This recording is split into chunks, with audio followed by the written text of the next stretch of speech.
بسم اللہ الرحمن الرحیم۔ بات بات پر رونے والے بات بات پر ہنسنے لگ جائیں تو ان جیسا مضبوط کوئی نہیں ہوتا، نہ کوئی انہیں ہرا سکتا ہے۔ اللہ سے اس قدر قریب ہو جاؤ کہ تم دعا مانگو تو فرشتے آمین کہیں۔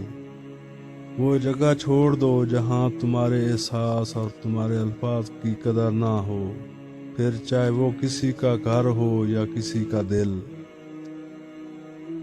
دل جس بات پر ضد کرتا ہے اللہ اسی بات پر آزماتا ہے۔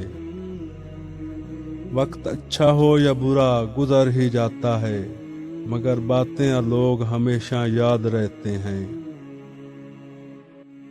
اگر کسی کی تکلیف دیکھ کر تمہیں تکلیف ہونے لگے تو سمجھ لینا تم اللہ کے بنائے ہوئے بہترین انسان ہو۔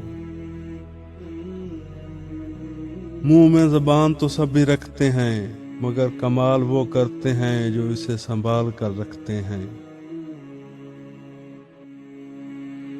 جو دو گے وہی لوٹ کر آئے گا، چاہے وہ عزت ہو یا دھوکا۔ صبر کرنا اور قدر کرنا نصیب والوں کے حصے میں آتا ہے۔ ایک انتقال کے بعد زمین تمہاری ہو جاتی ہے اور ایک انتقال کے بعد تم زمین کے ہو جاتے ہو۔ اس لیے زمین کے اوپر رہ کر اس کی قدر کرو، ورنہ وہ تم سے سخت حساب لے گی۔ جو انسان جتنا خاموش رہتا ہے وہ اپنی عزت کو اتنا ہی محفوظ رکھتا ہے۔ میں ایسے رشتوں کو نہیں مانتا جو دکھ درد میں سہارا دینے کے لیے تو غائب ہوں مگر تانے دینے کے لیے حاضر ہو جائیں۔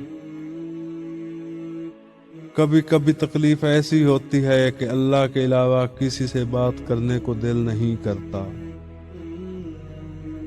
منزل پر پہنچنا ہو تو کانٹوں سے بھی مت گھبرانا، کیونکہ کانٹے قدموں کی رفتار بڑھا دیتے ہیں۔ دنیا والے چہرے اور مال دیکھتے ہیں، جبکہ عرش والا دل اور اعمال دیکھتا ہے۔ جب انسان بالکل خاموش ہو جائے اور اپنے حق کے لیے بھی نہ بولے تو سمجھ لو کہ وہ اپنے اندر بہت کچھ دفن کر چکا ہے۔ تعلق میں دوسرے سے اپنے جیسا ہونے کا توقع مت رکھو، کیونکہ تم کسی کا سیدھا ہاتھ اپنے سیدھے ہاتھ میں نہیں پکڑ سکتے۔